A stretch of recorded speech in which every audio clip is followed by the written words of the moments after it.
तारांगण सफर ST public स्कूलच्या विद्यार्थ्यांनी अनुभवलेली अवकाशातील ग्रहताऱ्यांची सफर। एक छोटा सा कदम, तीही कैलासवासी स्वर्गीय अंजनाबाई सूर्यभान गडाख सभागृहात। माध्यमिक लोकशिक्षण मंडळाचे सीईओ माननीय श्री अभिषेकजी गडाख सर यांच्या संकल्पनेतून विद्यार्थ्यांना शाळेतच तारांगण पाहण्याची संधी उपलब्ध करून देण्यात आली।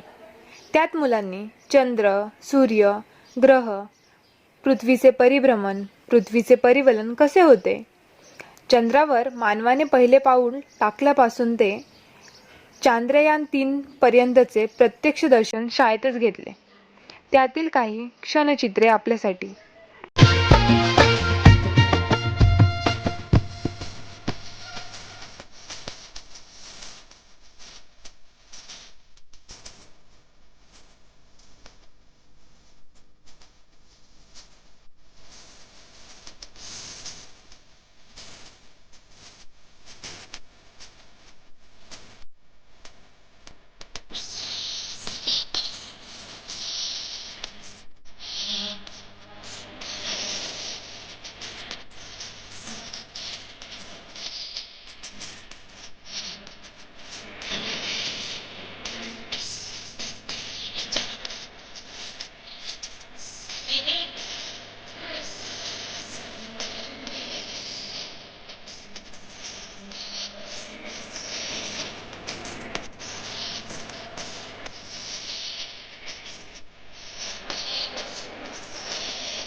हमने हमारे सामने खड़ी होने वाली संभावित चुनौतियों को समझने के लिए हमारे रोबोटिक एक्सप्लोरर वहां भेजे।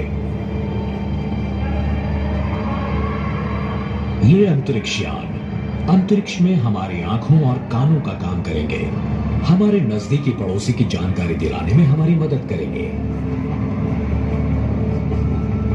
हमारे शुरुआती मिशंस में से एक रेंजर 9 ने जानबूझकर हताहत होने से चंद मिनटों पहले चांद के सतह की हजारों आस पहाड़ों और गड्ढों की विस्तृत तस्वीरें दी, जिनसे हमें उतरने के लिए अच्छी जगह ढूंढने में मदद मिली। सर्वेयर लैंडर्स और धीरे से नीचे उतरे। रेंजर्स का तो एक ही काम था, तस्वीरें खींचना, और सर्वेयर्स में रोबोटिक फावड़े तथा अन्य उपकरण थे। उन्होंने चांद किन चीजों से बना है ये ढूंढने के लिए पहली बार प्रयोग किए। उनके पश्चात हमने रोवर्स को भेजा।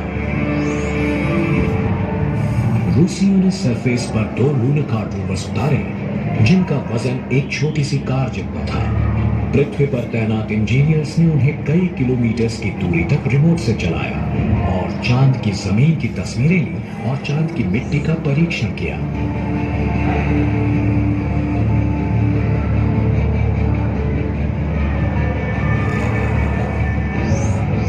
वैज्ञानिक आज भी इन ऐतिहासिक मिशंस में पाई गई जानकारी और नमूनों का अभ्यास कर रहे हैं। पर इन शुरुआत में आए मेहमानों ने हमें सिर्फ उन विभागों के बारे में बताया जिन पर वो उतरे थे।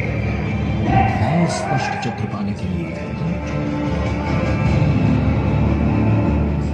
नासा ने चांद की परिक्रमा में अंतरिक्ष यान भेजे हैं और हाल ही में चीन, भारत और जापान ने भी भेजे हैं। परिक्रमा में इन अंतरिक्ष यानों ने चांद का मैपिंग किया है, उसकी जमीन पर मिले रसायनों का कैटलॉग बनाया है और एक जगह से दूसरी जगह होने वाले गुरुत्वाकर्षण के सूक्ष्म बदलावों का मापन किया है। चांद पर सफर करने वाला यात्री पृथ्वी से थोड़ा सा कम गुरुत्वाकर्षण महसूस करता है। आप अभी जो महसूस कर रहे हैं उसका छठा हिस्सा। चांद की गहराई से उठा भूकंप यात्री को पूरी तरह से हिला सकता है। छोटा सा चांद बड़ी पृथ्वी की परिक्रमा करता है। जब वो महीने में एक परिक्रमा पूरी करता है उसकी, इसका मतलब है चांद की कई सारी जगहों पर 2 हफ्तों तक दिन की रोशनी होती है और 2 हफ्तों की रात होती है। सूरज की गर्मी को फांसने के लिए वातावरण की कमी होने की वजह से तापमान 100 डिग्री सेल्सियस से भी ज्यादा हो जाता है और बाद में -150 डिग्री सेल्सियस से भी कम हो जाता है। चांद के यात्री को तापमान में होने वाले इस विस्तृत उतार चढ़ाव का सामना करना पड़ता है, पर चांद के हर एक हिस्से पर इन चरम सीमाओं का अनुभव नहीं होता है। ध्रुवों के नजदीकी इलाके में कुछ पहाड़ों पर हरदम सूरज की रोशनी होती है और कुछ गहरे गड्ढों में हमेशा अंधेरा होता है।